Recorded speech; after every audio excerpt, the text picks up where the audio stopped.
So homeowner or a contractor, you tell me which is going to be the bigger gamble. You're going to go down to the local hardware store and get a DIY spray foam kit to do the amount of spray foam that you have coming up. And you're not sure how it's going to install, whether the chemistry's right, whether the plastic components in that kit are going to hold up, whether you'll even be able to finish with the kits you're buying. Or do you go through the phone book, the internet, call a buddy, find one of those spray foam guys out there? Is he going to install the product any better than you would? Well, that's exactly what we're going to answer here today. My name is Mike. I am the owner of Spray Jones. That is a spray foam contracting firm in Canada. I've got 20 years experience of spraying foam and 25 in the industry. I produce content on the internet just like this for people like you to make educated decisions on using spray foam insulation, the good, the bad, the ugly, and I try to keep a very unbiased view. Today, this is not sponsored by anybody.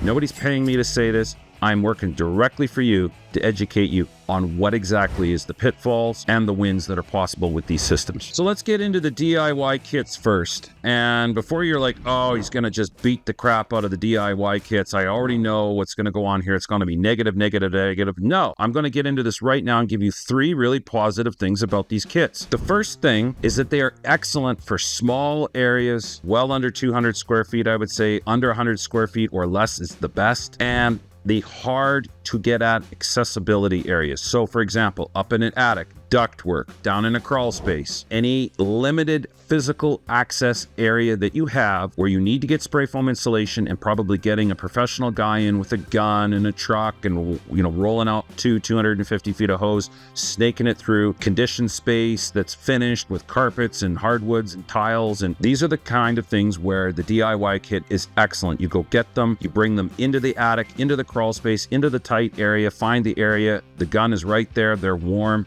dry, away you go, get them sprayed. That's point number 1 where they work excellent. Before we go on to point number 2, I want you to do something for me. I want you to check out thinksprayfoam.com. That is my new online private community for spray foam insulation. If you are receiving foam, if you're speccing it, installing it of any kind, this is the community that you want to be in. Why? Because we are increasing people's businesses by having great dialogue on the product, the pitfalls, how to avoid problems, everything from SEO and internet questions all the way to how do I handle a situation like this. We're making contractors and the people receiving spray foam stronger and more knowledgeable. So join thinksprayfoam.com today. It helps support these kinds of videos. I can keep the content rolling. Point number 2 that is really positive with the DIY kits is when you are internal, when you have warm conditions and the time of year is going to work where rain is coming, bad weather is coming, you can't get the spray foam guy, the weather's hit and miss, but you've got a weather window open and you need to get it installed. Likewise, this can come back to bite you. Like, you don't want to be doing DIY kits in a situation where it's really cold in the building that you're in, you have no way of warming it up, and you bring the DIY kit in. Why? Because if the kit itself is cold, it's thick. When it's thick, it doesn't want to mix, and you're going to be having a greater chance of mixing and making bread dough. Likewise, if you are spraying, and let's say you're doing parapets, you're on a roof detail, and rain's coming tomorrow, and high winds are coming tomorrow, storms blowing in, you got a parapet on the outside of a roof commercially, and it has to get spray foam packed into it. It can be really hard to get the spray foam guy there in the exact precise time that you need them to be and mobilize. So therefore, you get the DIY kit, you get everything sprayed out inside there, you don't miss your weather window, you get everything installed, you're good to go. Point number 3 is that it's very hard to physically get a spray foam rig to where you're located. So we see this with rural clients. They're in the woods, they're in Alaska, Yukon, Northwest Territories, they're at the cabin at the lake. Like, the road to get to your property, no spray rig could get down it. Maybe there's a steep incline, you can barely get the car in there. There's some sort of physical limitations as to what you can get in and why, and it's just not going to be practical. Maybe it's your hunting shack that's all the way back in the woods,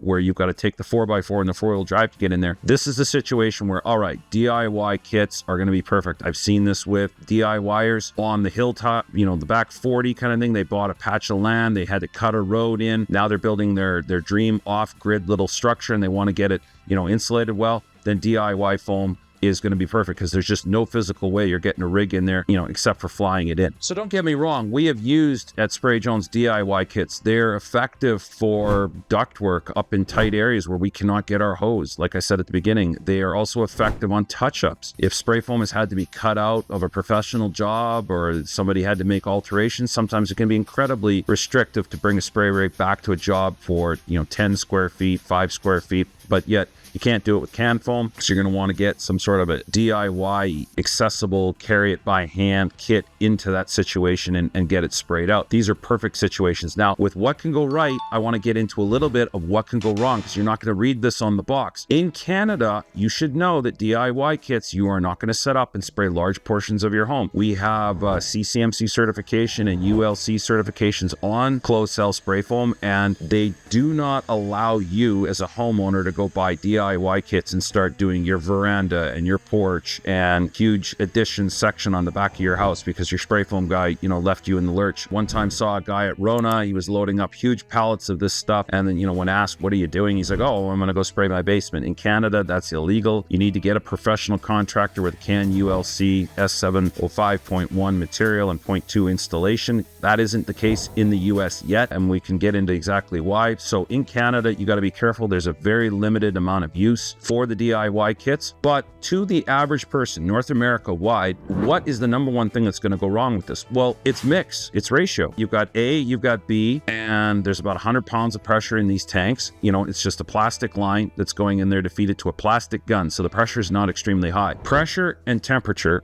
relates to viscosity of A and B, is going to determine how well it mixes. So you are relying on these two products coming through, static mixing, swirling, spraying out. So if the product is cold, if you're getting down in the tanks and it doesn't mix right, then you're going to have a problem. You're going to have bread dough, you're going to have sludge, you're going to have foam that is in essence off ratio, and it's not having its physical properties. The second biggest thing that will go wrong with these kits is the yield is just not going to be there. Yield on foam, so you get so many square feet at so many inches thick, that's yield. We buy in board feet, 1 inch thick at 1 square foot. Well, that's pretty theoretical that everything's going right with the kit. You're getting excellent mix, excellent heat, that the building is warm. Heat and mix relates back to your footages. So if you've got a cold metal building, you bought a sea container and you want to do DIY foam, you could be in a situation where you could end up needing another kit or two. And at that point, you should have just gotten the pro spray foam guy because their stuff is going to be a lot cheaper. You've got to watch how much foam you're going to be using. And many times I've seen people that have bought one kit, set on the box, they were going to get 200 square feet at 1 inch, and they more or less got 3/4 of the way through the job. It's done. Now you got the job partially started. You got no choice but to go back and buy these kits. I don't know how much they are in your neck of the woods, but let's just say it's $500 per kit. Doesn't take very long to go through $500 of an extra kit to have originally paid the spray foam guy, the pro spray foam guy, to come out and do it. The next issue that we run into, the third, is adhesion. It's sort of related to mix. If you're not getting it sticking properly, you don't know, you've not been trained. Like, is the substrate dry enough? What's the percentage of moisture in the wood content? The average DIYer is not testing these things. They're not taking a laser gun, and they can get it. But again, a professional person is going to be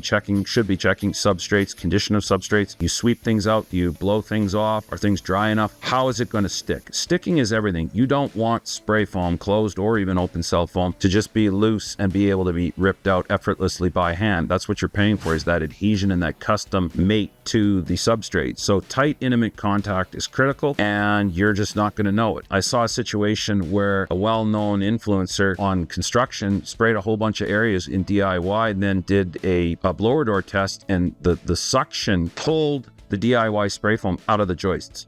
Yeah. And so if there can be enough negative pressure to pull it out of the joist ends, imagine what that would have done, for 4 or 5 years sitting in the building, right? It would cause disasters. It's sort of the fourth and final is a summary of all of these mix, yield, adhesion. It's just the long-term physical properties. Like, what are you getting? So if you have something that's super critical, important to you that it get done right, take a thought and go, all right, I'm dealing with a plastic gun, low pressure, I can't heat it. There's all these variables. Is it mixing correct? Is it looking proper? I don't know. I haven't done this before. Do I really want to learn on this job? And then have I made an adequate long-term 20-year, 30-year product that physically is going to hold up? Like cohesion, adhesion, density, water absorption, are all the physical properties right? We hear a lot about off-gassing or off-ratio, or is it going to stink? Well, all right, you tell me. You're now in charge. You bought the kit. They're not responsible. They made the kit. Their obligations are done. You're the one that's installing it. Are you prepared to take the risk, putting it into your structure, that everything everything is going to mix perfectly and be right, and you did it right,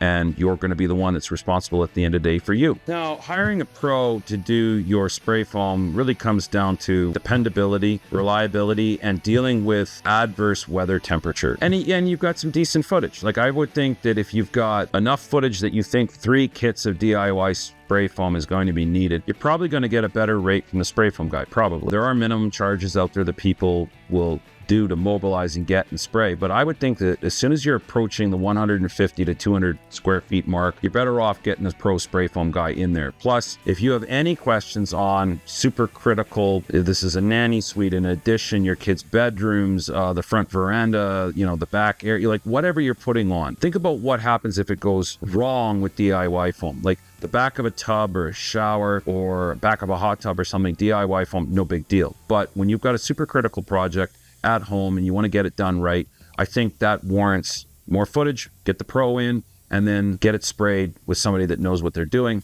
Plus, cool weather in your project. Cool mornings, cool evenings means you want to bring in hot product. The trailer is insulated, the lines are insulated, they've got a proportioning machine, they're spraying under high pressure and adding the heat to it. So they can get a good atomized spray, they can get a more even and consistent product. The cell structure is better, the cohesion, adhesion, the bond, like the physical properties of the foam that they're making is in tune with warm, high pressure spray, which is just an ultra high caliber product. Foam is very dependent on viscosity and temperature. Heat and mix, we always say heat and mix are the 4 things that you need in order to make good foam. So when you are sitting down to, it's now spring or fall, and I don't think I'm going to be able to get this thing sprayed out well and make it warm enough, then switching to pro spray foam is an absolute must. Likewise, high pressure spray, 1000 PSI coming out of the end of the professional spray gun is very valuable to push the foam into corners and cracks and edges. The low pressure spray that you're getting with DIY just means you're not going to be able to get it back far deep into cavities, into recesses. So when you're dealing with joy stands, you're dealing with corners, you're dealing with cantilevers, you're dealing with areas of hard to reach space. A lot of times using that velocity on the closed cell spray foam or even open cell spray foam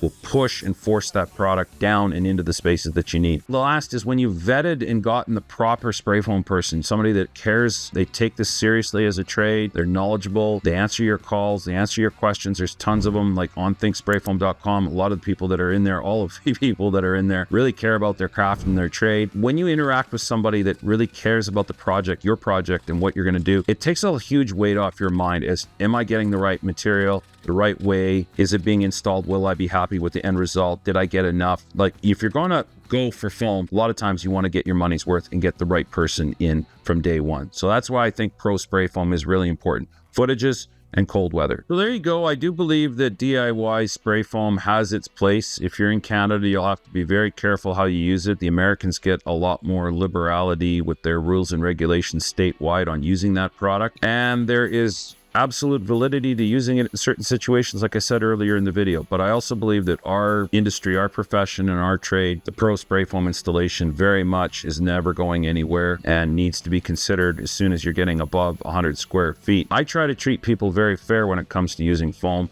that if they're approaching needing a second kit, it's warranting bringing us in. At that point, I'll make the price point for our call out charge to make it worthwhile that they wouldn't be buying the second kit. That's just me. So if you like this kind of content, I want you to do something. I want you to check out another video that I've got called 5 mistakes that the spray foam contractor is making. If you think you want to tackle spray foam, either you're going to hire somebody or DIY, you need to be watching that. And if you are into pro spray foam and you're thinking about receiving it, I think you all should be checking out thinksprayfoam.com. You will be getting your money back on the membership within 1 year with the things that you are learning, experiencing, and the pitfalls that you're avoiding. All the members that are in there have claimed they've already gotten their money's worth. So why aren't you in there? Join today, and I'll look to see you on another video real soon.